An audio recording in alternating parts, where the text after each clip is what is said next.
I'm Melody Weintraub, and welcome to the workshop as we explore art, math, STEAM, and MC Escher, demystifying the process of teaching tessellations.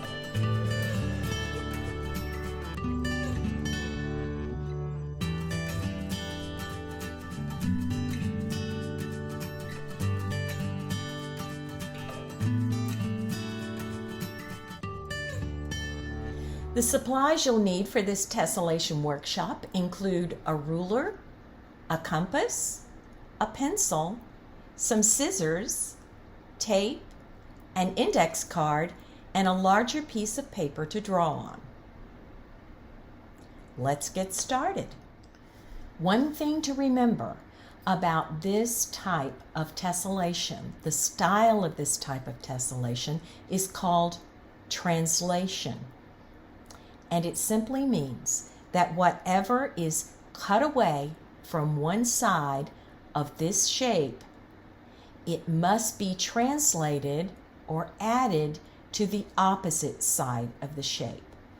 Whatever is taken away from this side of the shape must be added to the opposite side of the shape. This is called translation. I'm going to start by making a shape on this side with a line. I'm starting right here at the corner. This corner is called a vertex because it's where the sides meet. And I'm just going to make a random shape. Now I'm going to take my scissors and I'm going to cut out this random shape.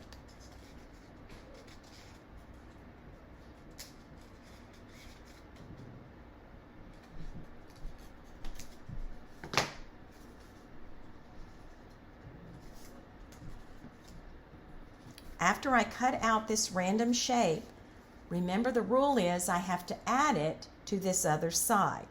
What I'm doing is actually moving it over, and since I'm using an index card, I can line up the lines on the index card. I'll then take my tape.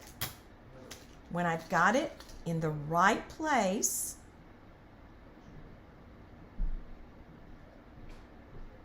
making sure it's even, I will tape it in place. Now, once I've taped that in place, I'm going to do something on the other side of the shape. I'm going to make another shape, and I'm going to start here.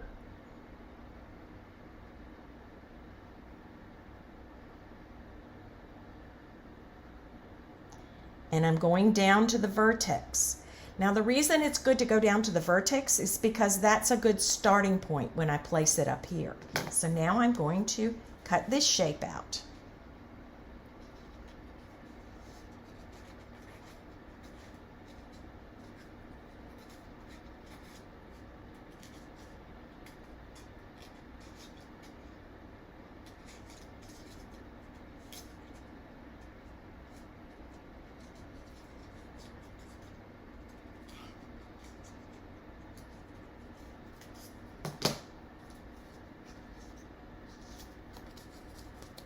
Now I cut it out from this side, and I'm going to move it up here, making sure that I've got it right there on the corner where I started down here.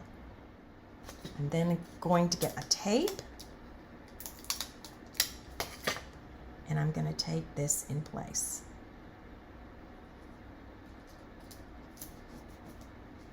Now this is our first shape, and we're going to see now if it truly tessellates. I'm going to place this on my drawing paper. I'm starting over on the edge. I'm going to take a Sharpie and trace around this shape, and we're going to see if it tessellates.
Now, there are no gaps, there's no overlapping, and this shape that we started with a square tessellates.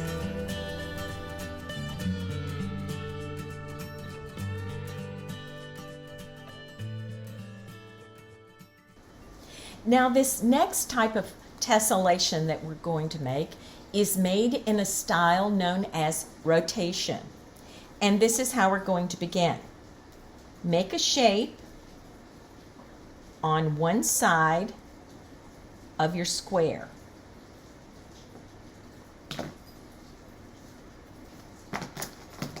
Cut it out.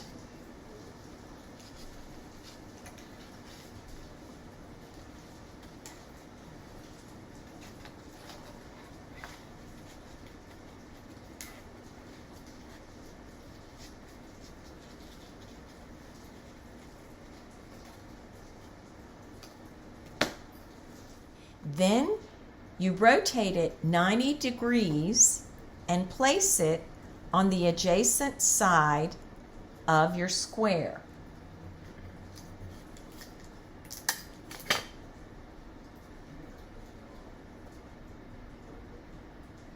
Then tape it down.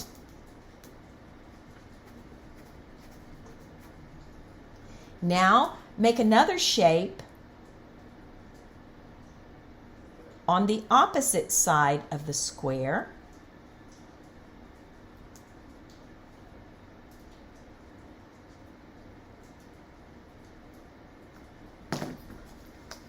And cut it out.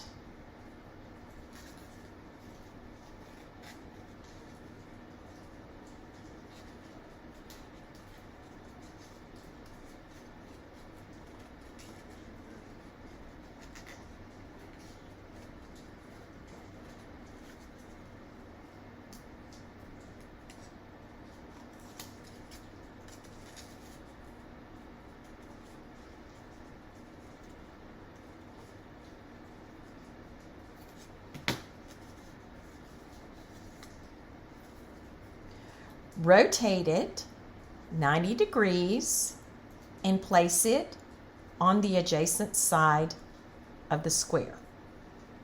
Tape it down.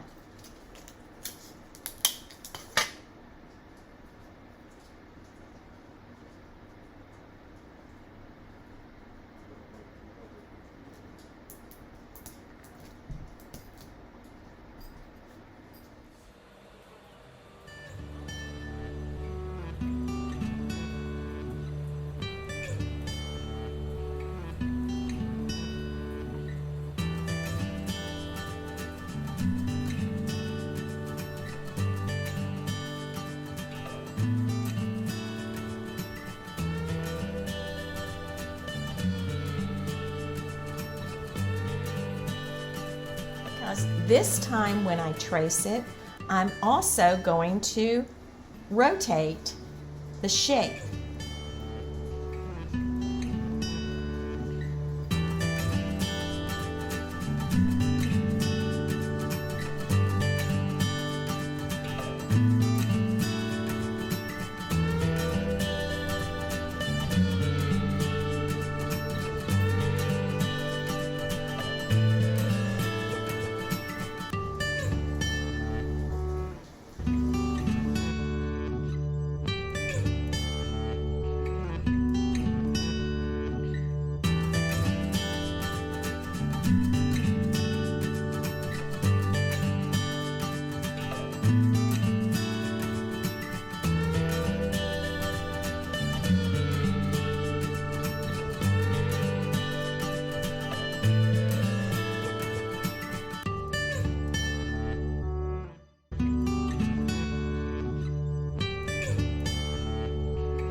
Teaching this lesson to students who have never used a compass, you might want to start by teaching them how to place the pencil inside the compass. Tell them that this is the needle of the compass. Identify that. And to place the pencil inside the compass, you insert it, and there is a knob on the side that you can adjust. And you want to make sure that when you have adjusted it, that the pencil is at the same level as the point. I would then, and this is what I did in my classroom, is I would have them just practice drawing circles with the compass so that they can practice drawing the circle before they start the tessellation.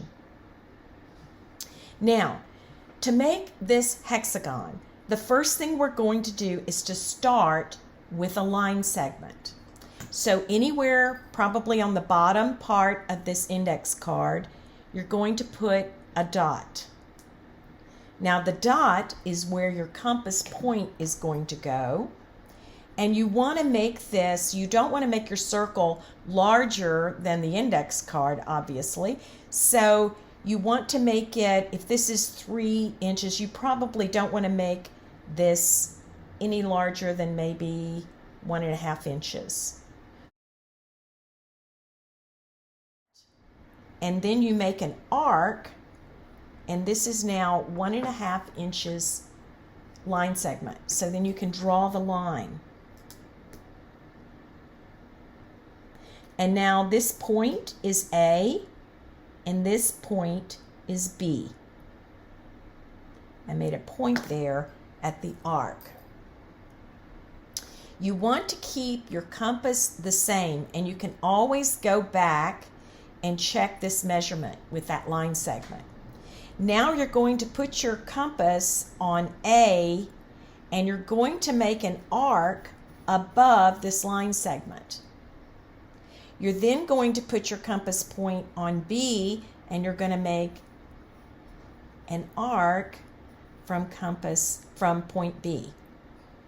You then have an intersection right here, and you're going to put a dot.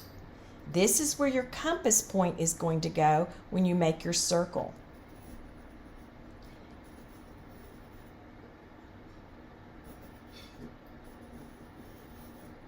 I went right up to the edge of this card, but that's okay for this demonstration.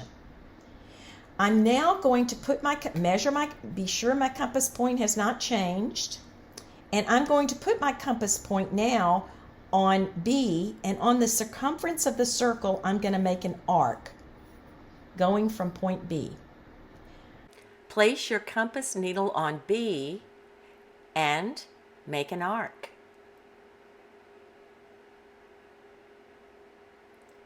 Then place your compass needle on that arc and make another arc.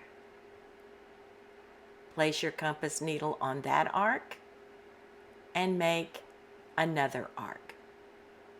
And I'll come back home to A. I'm then going to identify each of these points by a letter. That point is C, this point is D, this point is E, this point is F, and of course we came back home to A, so that point is A. I'm then going to take my ruler and I'm going to draw a straight line connecting each of these points as I go around the circle.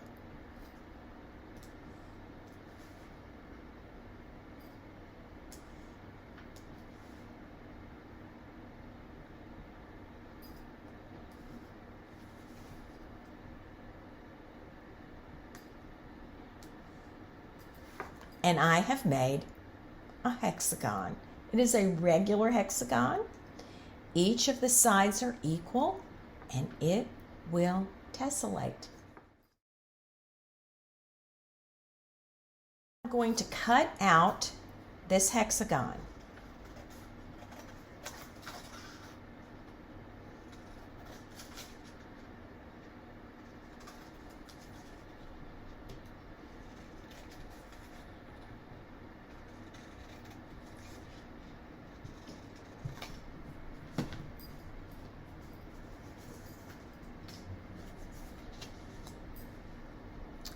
And I am going to make a shape on this side of the hexagon. And just like a square, whatever I take away from this side has to be added to this side. And then whatever I take away from this side, I have to add to this side. And whatever I take away from this side, I have to add to this side. So let's get started. I'm just making random shapes for this workshop.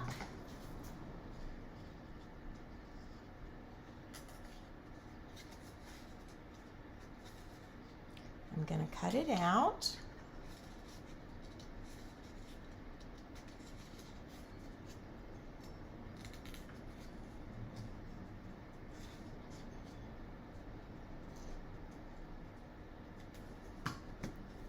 From this side, and it's going to transition to this side.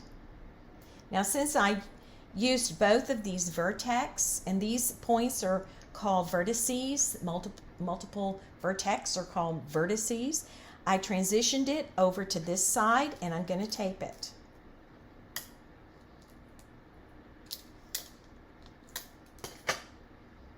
Make sure that it's in place.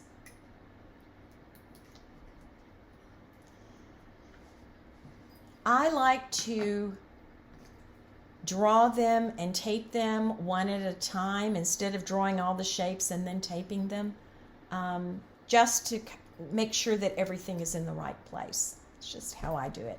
Okay, and now I'm going to draw a shape to this adjacent side.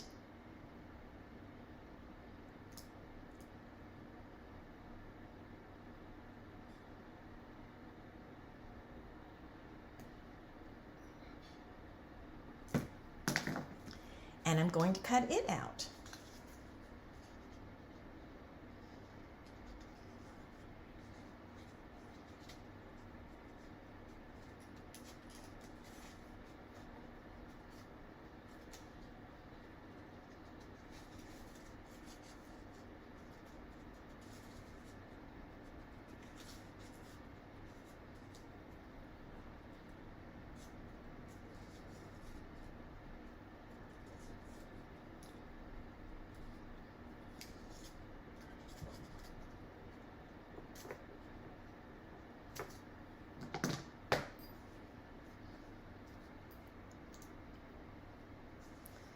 Okay, I started like this. The opposite side is here, and I'm going to transition it over there.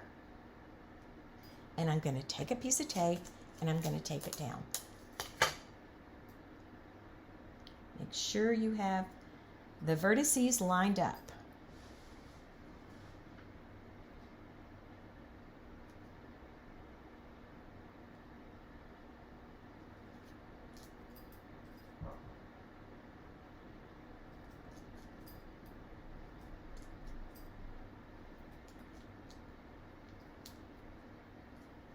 You also want to be careful when you're taping it that you don't accidentally put the tape on the outside of this shape, or you won't be able to trace around it when you're making your tessellation.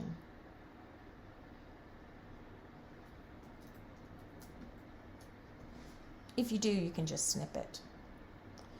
Okay, and now I'm going to make a shape on this side.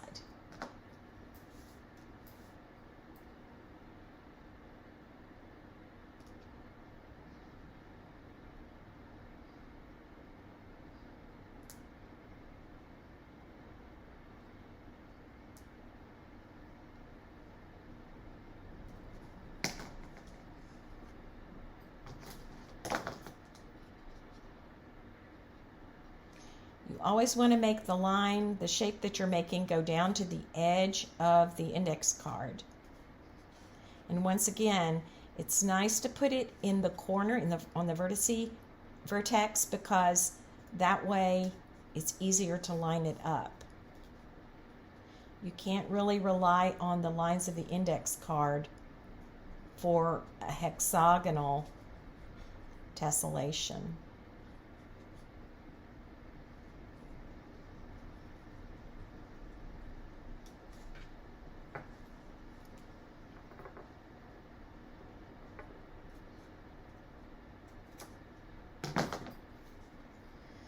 if your students are older and they can use an X-Acto knife, that also works. It's maybe a little bit easier to cut it out with an X-Acto knife, but I wanted to do it with scissors.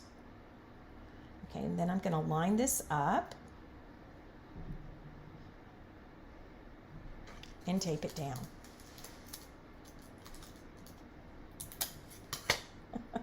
I already see an image in this. How fun. I wasn't even thinking that it was going to be that image.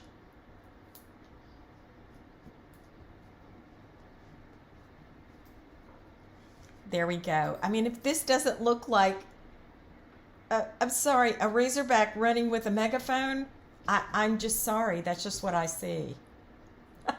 Let's see, however, if it tessellates.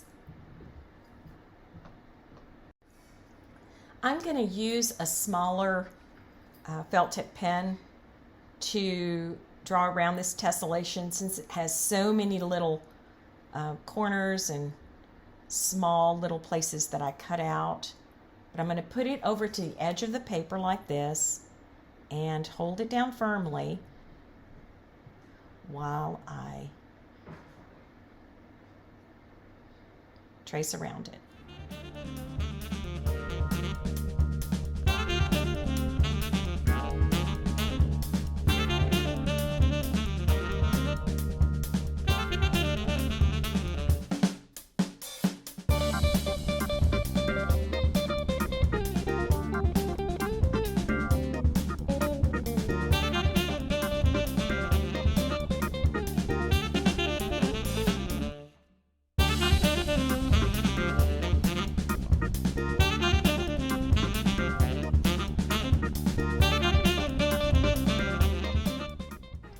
And now here are some more examples of the process of making tessellations.